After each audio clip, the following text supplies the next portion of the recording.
Well, our next guest has been in the industry for more than 30 years and is sounding the alarm on the governor's guidelines. A nursing home director of nutrition, Danielle joins us right now. Danielle, good morning to you. Good morning. Did you hear him right there? He was blaming people at the nursing home. That's why all those people died. Yes, well, he seems to want to blame everybody all the time and never take responsibility for anything that he has done.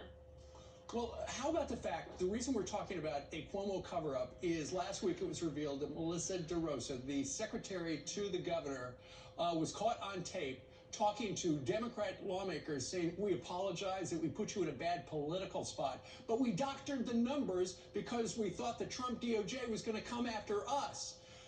And then yesterday, Cuomo said, no, that's not true.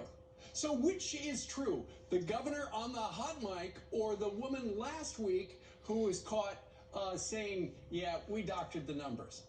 Yeah, I think that's pretty obvious. I think that the governor has a very severe psychological problem with admitting when he has made a mistake. And he has made several during this whole entire pandemic regarding nursing home residents. And he continues to. So even today, what is today, February 16th, he's still making a mistake.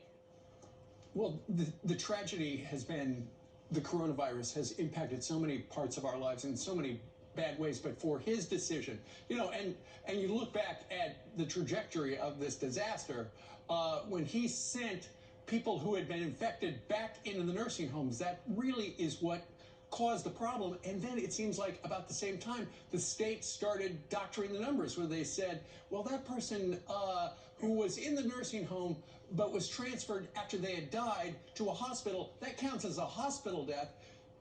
That is the reason people don't trust government, stuff like that. Well, there's a whole bunch of mix-up going on here. So at first, he did, you know, I'm a big advocate for allowing people to come back to the nursing home. I do believe that these people should be where they are, where we know them and love them and care for them.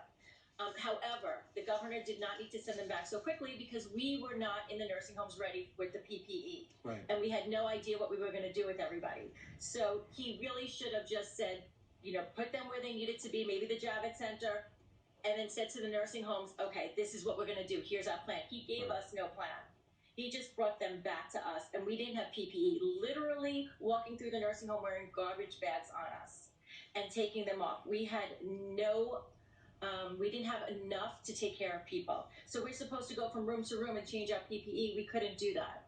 Yeah. So I blame the governor for that. As far as the numbers go, he was considering some people who were COVID, they died, presumed COVID. Some people were transferred to the hospital and died there, so they weren't considered COVID. Right. He needs to get his facts together and present us with some real data at this point, because none of it is making any sense to the people who actually work in the nursing home, for the people who lost their loved ones, and for pretty much the whole community.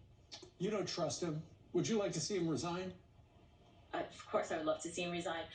But if that's not going to happen, I would love to see him actually reach out to somebody in the nursing homes and figure out a plan to make this better at this point. Because today, people are dying. People are not only dying of COVID now, they're dying of isolation, depression, weight loss, falls. It is heartbreaking. To walk through the nursing home every single day and see what's going on is absolutely...